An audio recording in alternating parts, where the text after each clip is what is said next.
Katt Williams joins me now live from Los Angeles. Katt, good morning. Good to have you here with us. Good morning, TJ. How are you? I am doing all right. Now, we got to start with something. We have been reporting, and it has been attributed to you, a statement out there that you allegedly issued through your publicist apologizing for that routine. But you and I were just talking here in the commercial break. You said that's not really your statement. So tell me what the deal is. Kamala. Hello. Hi. Hey there. Oh, hi, you're both together. Oh, it's good to hear you both. I can't have this phone call without saying to my girl Kamala, I am proud of you. This is going to be historic. We called to say Michelle and I couldn't be prouder to endorse you and to do everything we can to get you through this election and into the Oval Office. Oh, my goodness. Michelle, Brock, this means so much to me. I am looking forward to doing this with the two of you, Doug and I both, and getting out there, being on the road. But most of all, I just want to tell you the words you have spoken and the friendship that you have given over all these years mean more than I can express. So thank you both. It means so much. And we're going to have some fun with this too, aren't we? Well, we kind of have to start. I hope that everybody saw what I just saw. If a person starts their heckling with F America, then that gives me the right to defend my country. I couldn't be anti-Mexican. My Mexican fan base is largely responsible for me even existing. So between them and the black community, it's really all I have. But I don't think I need to apologize for being pro-American.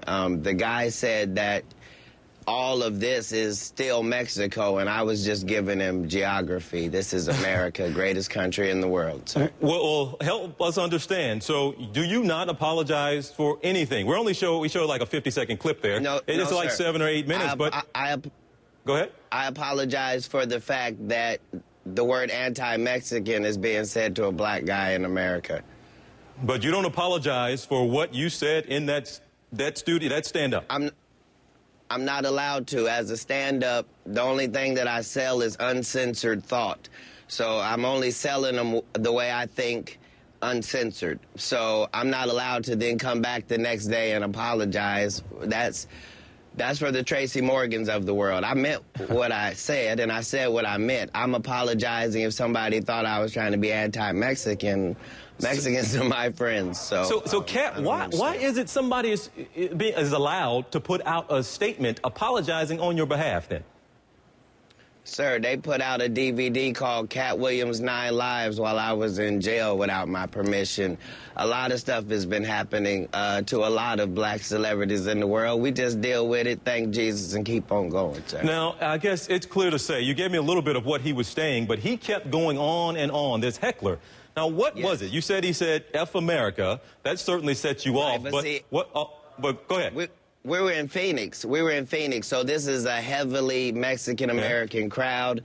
I gave $5,000 out to a Mexican-American serviceman at this same show. It was nothing like that the night of the show. This happened 19 days ago. It's just happening in the news yesterday because it's my birthday. Well, help me understand then. What was it? Because it's clear that you were visibly upset. And you said you're a proud American, you defended this country. So is that essentially what it was? He was clearly out of line in your opinion, but he really got you hot. I was offended because he was making a statement that we're not allowed to make in this country. In this country, you have to pledge allegiance to America first and your country of origin second. And so the fact that he was blatantly disrespecting the law that we all follow, black people work too hard to become black Americans in this society, and we were slaves here. And we did a lot of free work. Whatever they did was in another country, and we certainly applaud their history, but don't come here talking to sons of slaves about that. And if there's something anti-Mexican about what I said, then I apologize for the anti-Mexicanness of it. I was talking to one individual. I guess that's part of it, that or at least one line in there that did get some people probably upset more so than others, because a lot of people familiar with your comedy, I am as well, I didn't hear a whole lot that was, you know, a departure from some of the other stuff I've heard you say in routines before. But you did say we were slaves. Speaking of black people, y'all just work like that at the landscaper. Even that statement, Right. you don't apologize for that one either? You think that one got too close to going over the line? I can't apologize for it even if it was close to the line, because at the end of the day, I wasn't there to make racial conversation. I was there to tell a joke. The joke was, if Mexicans love America, could they give black people Mexico? That was the entire joke, because we'd love it and it's real close. We couldn't go back to Africa because of the flies. That was the joke. None of that's airing on the tape. This is an hour-and-a-half show, sir. Now, would you, do you understand, at least some people hearing that, and you were talking to one guy.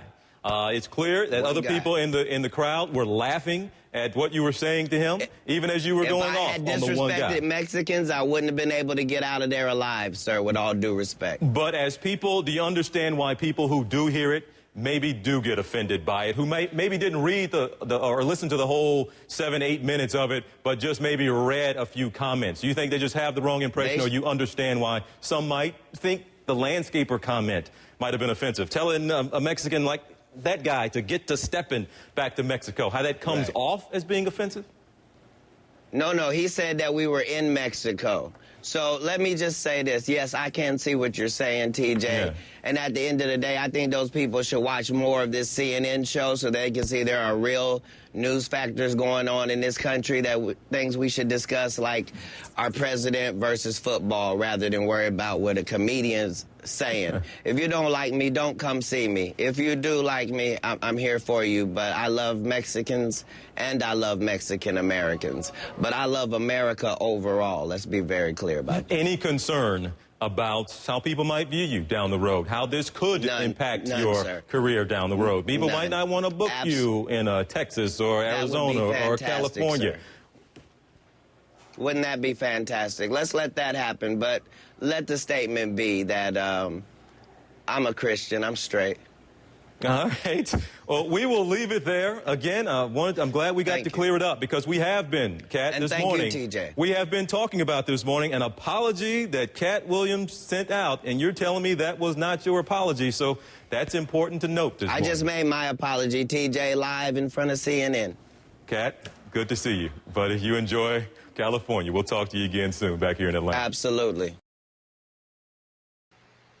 I agree with Katt Williams. You gotta pledge allegiance to the country that is hosting you, or to the country that you're living in first, before pledging allegiance to the country that you come from, because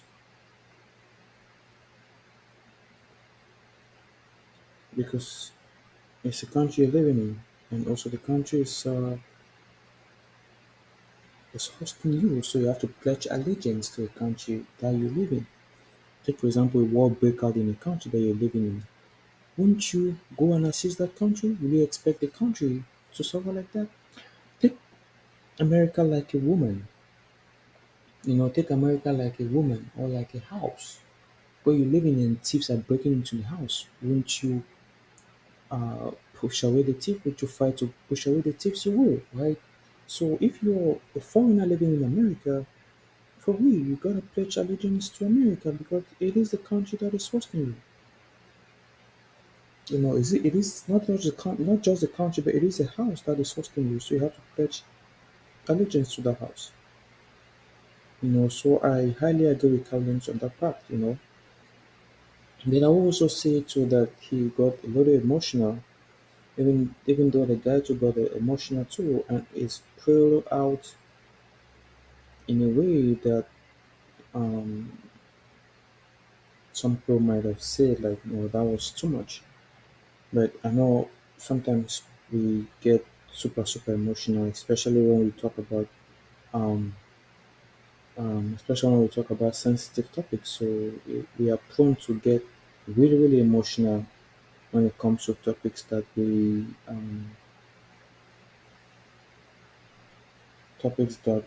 have our hearts. We get really emotional talking about it. But I can say at the end of the day, if not for the securities that were there, I think that guy would have gone on stage and maybe try to fight Williams or what like that. But I get it though. Talking about sensitive topics make us emotional or very very get us very very sensitive and very very emotional to such a point where we we say things that we in turn regret or wish we never said better on. But I mean that is life, you know. We are prone to make mistakes. We are prone to do things that is not right, and at the end of the day, we are just growing and learning and improving. You know, that is what life is all about. But I agree, you have to pledge allegiance to the country that is hosting you, to the house that is hosting you, before your own house that you come from.